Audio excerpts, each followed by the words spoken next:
Hi everyone, Robert Huston, creator and executive producer of Western Swing Rules. Thanks for joining us. We're going to continue our theme of how to play well with others. Someone once said, as a musician, it's important to know when to play, but it's equally as important to know when not to play. And who better to explain this than our friends from the great Hot Club of Cowtown, Jake Irwin, Whit Smith, and Elana James. They will tell us about their approach to their music and how important it is to listen to each other while they play and perform.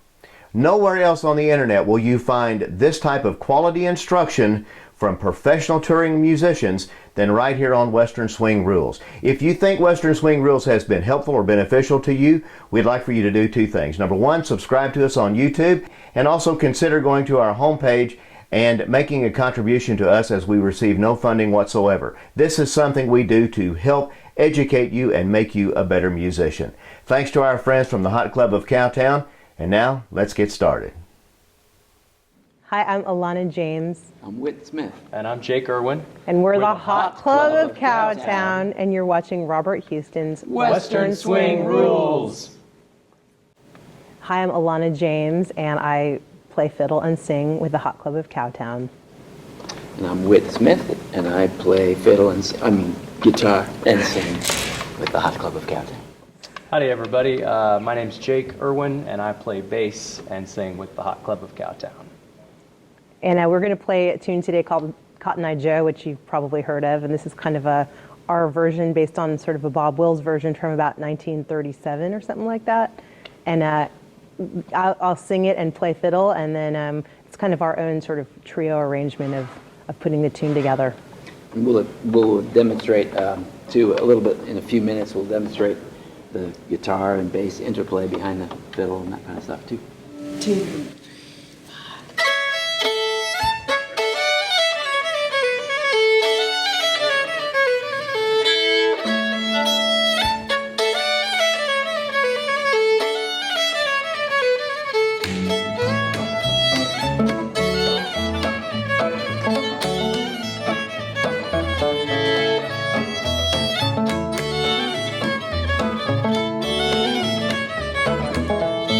Don't you remember, don't you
So in the song, Cotton Eye Joe, Elana is playing the melody, and she'll take a solo as well and sing. During the melody, Jake on bass and myself on the guitar are playing the chords, and basically it's a 2-chord song, A and D really. There's an E, 3-chord song. Don't you remember, don't you know, Daddy Whitman called Cotton Eye Joe, Daddy Whitman called Cotton Eye Joe. Repeat, repeat, repeat. So there's nothing wrong with playing it like that, but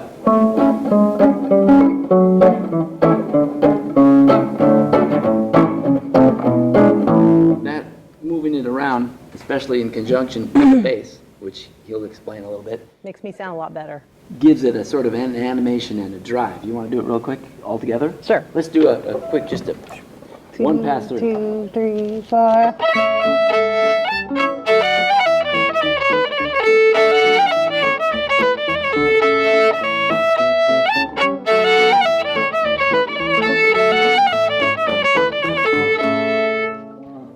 So that's just 2 chords. I mean, it's kind of 3 chords, but it's really a lot of A.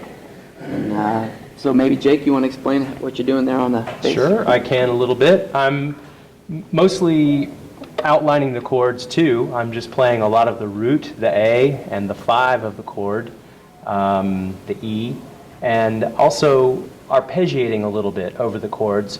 But every time it comes to the new chord, I identify that by playing basically the root of that chord.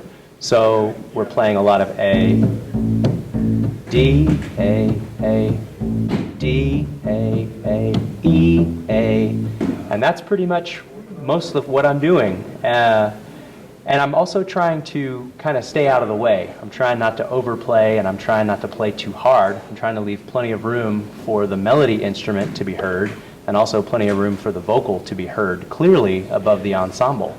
And I'm just really listening to that, the melody instruments and the melody of the vocal, and then also listening to Whit accompanying on the guitar to hear his movement on the guitar, because a lot of times he'll be playing chords and he'll be walking chords up and down the scales of the individual chords, and sometimes I'll join him in the same pattern. I'll climb up the chord as he climbs up the same chord, and sometimes I want to do the opposite. As he's climbing up the chord, I'll come down from a higher part of the chord, and so we'll kind of play a counterpoint. We'll kind of cross each other on the way. You should show us. Can you We show us don't that? we don't work these things out. They just kind of happen. We just try to keep our ears open, and we try to listen to what's going on within the ensemble, and we try to always try to complement the entire group, and always listen to what's going on. Do a little bit of that. Yeah, do it. You go ahead. How about Yell, just you guys? yell at me if you're going to go up or down. Sometimes Okay. when we're in a groove, we can just anticipate this stuff. Sometimes it just happens. But I'll start low, and then I'll listen to how you play. And okay. I'll sit out, right? 2, 3, Okay. 4.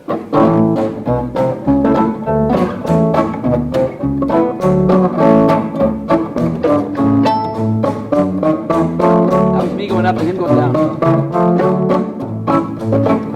I'll start up. I'll go high.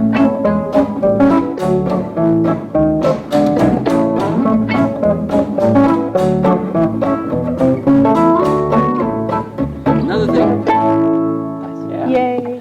Another thing I would like to point out is it's not as obvious maybe when we're playing sort of ornate like that and walking around. This song, because we have a sparse 3-piece band, it gives Jake and myself, as well as Elana, a lot of room to do overplay in a way. And sometimes we're guilty of doing it too much. But underneath all of this, we're hitting of the 4 beats per measure, 1, 2, 3, 4, 2, 2, 3, 4, 1, 2, 3, how you are supposed to count. We're hitting the 2 and the 4 a little harder.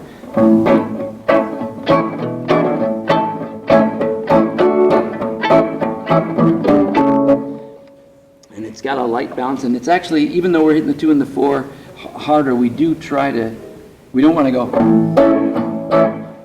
It takes a little while to get the It's a little touch. abstract, Yeah. but it takes a while to get the touch. And also- That's something to think about. And also, just like since you guys are talking about playing rhythm, if I'm not taking a solo or singing or whatever, and I'm trying to do comping behind Whit, all I'm doing is taking those same notes like that triad that Jake was saying, an A chord, so A, C sharp, E, those 3 notes. And when I hit the D chord, I'm got an A, F sharp, and a D in it. So I'm going.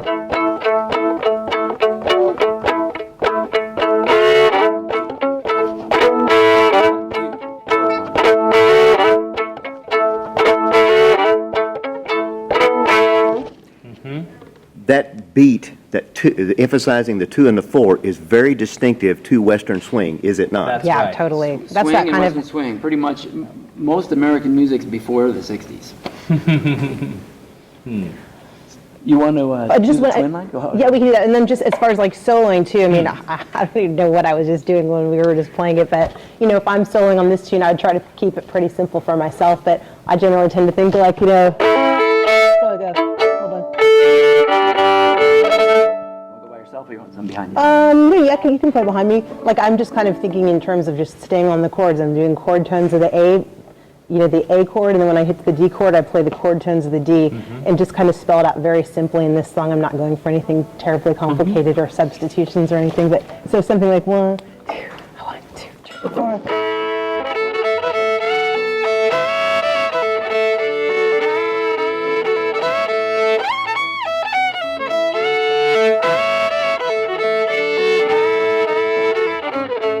I mean, those are just chord Ideas. notes, yeah.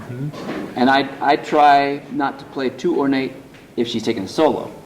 It depends on what she's doing. If she starts laying into some long thing, you know, long double stop or something, and it feels right, maybe I will for a counterpoint. We're always looking for, it's abstract, but you're always looking for an energy, something to because that's what gives it I mean, juice. it's basically just like a conversation, you know. It's like you listen to what, ideally, you listen to each other in a perfect world, and then if I am playing along, it's like, oh, I'll respond to that, you know, and that's the best kind of way it is. It's like we just come out and have a conversation, you know.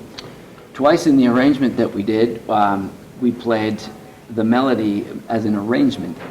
So it's a little thing we worked out, and it's. Want to just play it real quick? Let's just do it quick. Go ahead and play behind 1, us, Dave. 2, 3, 4.